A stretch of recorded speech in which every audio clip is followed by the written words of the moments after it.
বিশ্বকাপে ফ্রান্সের তৃতীয় স্থান নির্ধারণী ম্যাচের সময়সূচি দেখুন। 2026 ফিফা বিশ্বকাপের প্রথম সেমিফাইনালে স্পেনের কাছে 2-0 গোলে হেরে ফাইনালে ওঠার স্বপ্নভঙ্গ হয়েছে ফ্রান্সের। তবে কিলিয়ান এমবাপ্পের দলের বিশ্বকাপ মিশন এখনই শেষ হয়ে যায়নি। মিয়ামির হার্ড রক স্টেডিয়ামে তারা খেলবে তৃতীয় স্থান নির্ধারণী ম্যাচ, অর্থাৎ থার্ড প্লেস প্লে অফ। বাস্তব সমীকরণ অনুযায়ী দ্বিতীয় সেমিফাইনালে মুখোমুখি হতে যাওয়া ইংল্যান্ড অথবা ডিফেন্ডিং চ্যাম্পিয়ন আর্জেন্টিনা, এই দুই দলের মধ্যে যে দল হেরে যাবে তারাই হবে তৃতীয় স্থান নির্ধারণী ম্যাচে ফ্রান্সের প্রতিপক্ষ। যদি আর্জেন্টিনা সেমিফাইনালে ইংল্যান্ডের কাছে হেরে যায়, তবে ফুটবল বিশ্ব আরেকটি অতিকাঙ্ক্ষিত মেগা ম্যাচের সাক্ষী হবে। 2022 কাতার বিশ্বকাপের সেই অবিস্মরণীয় এবং রুদ্ধশ্বাস ফাইনাল কথা সবারই মনে আছে। কিলিয়ান এমবাপ্পে এবং লিওনেল মেসির সেই লড়াইয়ের পর বিশ্বমঞ্চে এই দুই দলের মুখোমুখি হওয়া মানে বাড়তি উত্তেজনা, প্রতিশোধ ও অহংকারের লড়াই।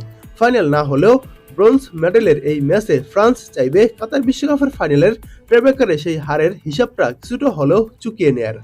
আর যদি ইংল্যান্ড সেমিফাইনালে আর্জেন্টিনার কাছে পরাস্ত হয়, তবে ব্রোঞ্জ মেডেলের লড়াইয়ে দেখা যাবে অল ইউরোপীয় এক ধ্রুপদী লড়াই।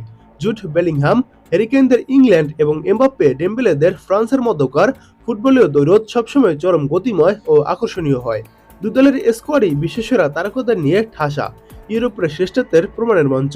ফাইনালে উঠতে না পারলেও দুঃখ ভুলে দুই দলই চাইবে অন্তত বিশ্বকাপের মঞ্চে ইউরোপের দ্বিতীয় সেরা দল হিসেবে নিজেদের প্রমাণ করে টুর্নামেন্ট শেষ করতে।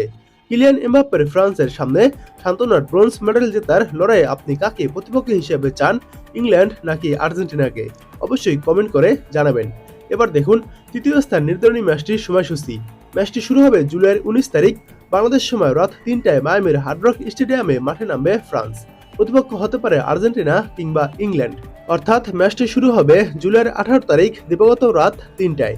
এবং কিলিয়ান এমবাপ্পের ফ্রান্স হেরে গেলেও এমবাপ্পের সুযোগ রয়েছে তার গোল্ডেন বুট জিতার। বিশ্বকাপে এখন পর্যন্ত গোল্ডেন বুটের লড়াইয়ের তালিকায় 1 নম্বরে রয়েছে কিলিয়ান এমবাপ্পে, তার 8 গোল রয়েছে এবং লিওনেল মেসিরও 8 গোল রয়েছে। যেহেতু এমবাপ্পের এখনও একটি ম্যাচ খেলার সুযোগ রয়েছে এবং লিওনেল মেসির 2টি ম্যাচ খেলার সুযোগ রয়েছে, আজ প্রথম সেমিফাইনাল এবং তারপর ফাইনাল বা তৃতীয় স্থান যে কোনো একটি ম্যাচ।